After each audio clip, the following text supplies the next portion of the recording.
চ্যাম্পিয়নশিপে উপযুক্ত সহযোগী করার জন্য এসেছেন। আপনাদের সবাইকে আমি অ্যাপ্রিসিয়েট করি।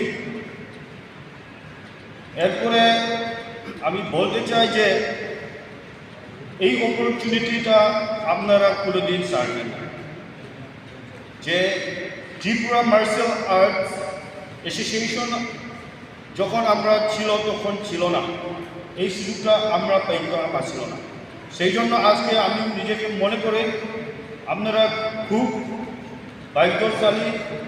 ভাগ্যবান যে এই সুযোগটা আপনারা পাইলেন।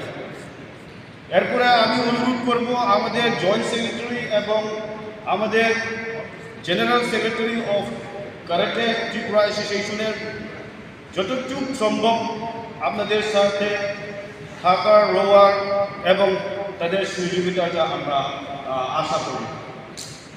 আর আমি আজকে বলতে চাই যে এমএমএটা ত্রিপুরার মধ্যে আমরা বেশি দিন হয়েছে না শুনছি, এরপরে আমাদের এত উৎসাহ নাই এমএমএ। তবু এখন আমরা দেখতে পারলাম যে ত্রিপুরার মধ্যে এমএমএ শুরু হয়ে গেছে। এই মধ্যে এমএমএ প্লেয়ার্স আমার নিজের বাড়ির থেকেও একজন প্লেয়ার্স আছে, তার নাম হলো রিংখেতা দার্লং। উনি আমার ছোট ভাই, স্টেট লেভেল পার্টিসিপেট করেছে মধ্যপ্রদেশে। আপনাদের সাথে আজকে পার্টিসিপেট করার কথা, তবু দুর্ভাগ্য কারণে দিল্লি যাওয়ার দরকার ছিল এমার্জেন্সি, তাই নিয়ে আপনাদের কাছে আজকে উপস্থিত থাকতে পারলেন না।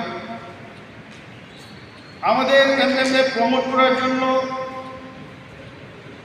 অল ইন্ডিয়া স্পোর্টের ইনিশিয়েটিভ নিয়েছে, আইএমএমএ সাথে কোঅপারেট করেছে। এখন Indian MMA international mixed martial arts ফেডারেশনের সাথে আমাদের হাত জড়িত আছে। এমএমএ এখানে আমাদের অ্যাম্বাসেডর রয়েছে আমাদের বলিউড অ্যাক্টর শ্রী সুনীল শেট্টি। তাই আমি আপনাদেরকে অনুরোধ করি নিজেকে এই ফিল্ডে রাখার জন্য। এবং অনেক যুবক আছে যে নিজেকে মূল্য মনে করে না, নিজের জীবনটাকে একটা দরকারের মধ্যে লাগাইতে চেষ্টা করে না, কোনো অ্যাম্বিশন নেই। তাই আপনারাকে দেখে আজকে আমি খুব আনন্দিত।